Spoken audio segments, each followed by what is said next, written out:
So before I talk about steam rooms and saunas, and before I talk about the journal that's waterproof that I use in the steam room and the sauna, I'm going to tell you a little story.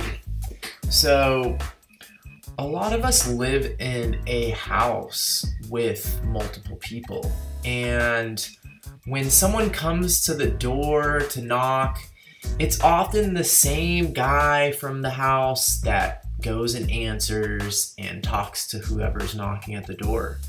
And even though there's a bunch of other people living in the house, it's this one dude. He might be an extrovert, he might be closer to the door, whatever, but that guy ends up representing and answering a lot of the questions and talking to, a lot of the visitors that come. But just because he's the person that answers the front door doesn't mean he's making most of the decisions, doesn't mean he's the most powerful, and doesn't mean he's the best at any particular thing. And this is representative of ourselves.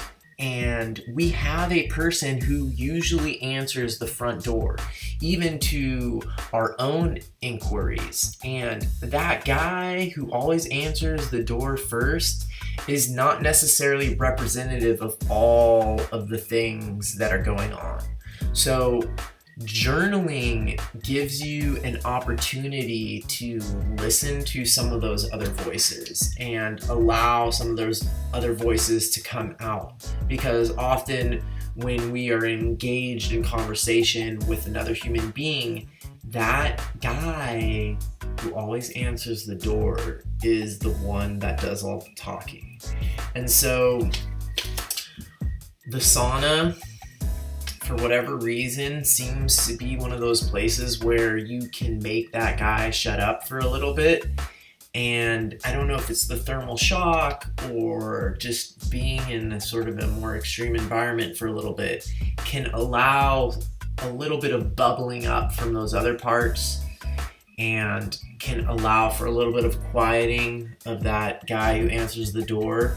So practices like running, practices like sauna, practices like meditation, a lot of what those things are actually doing, a lot of those things are basically pushing that guy aside and letting some of the other voices come to the front.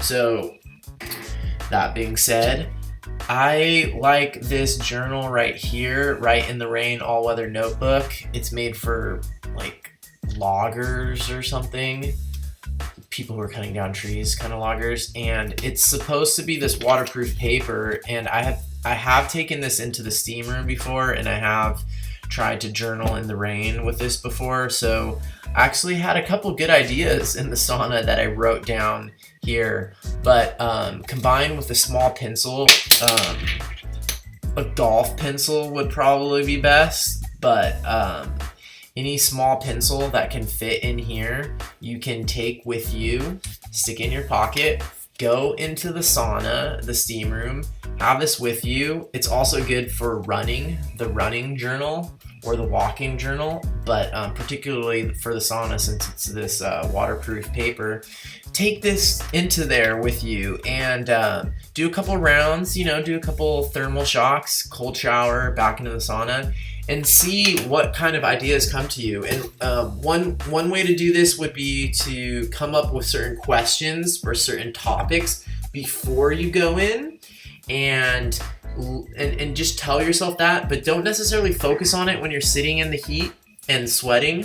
Just try to relax in there and be quiet and see what bubbles to the surface. The other approach is to not think about anything before you go in there, not prime yourself, and just go in there and see what comes up, and those might be really important subjects for you. So this is just a video to give you some ideas of other places that you can journal, and the sauna, the steam room, those are really good places to come up with some ideas. I know lots of people come up with ideas in the shower, the sauna, and the steam room. Try those out. You can journal there also.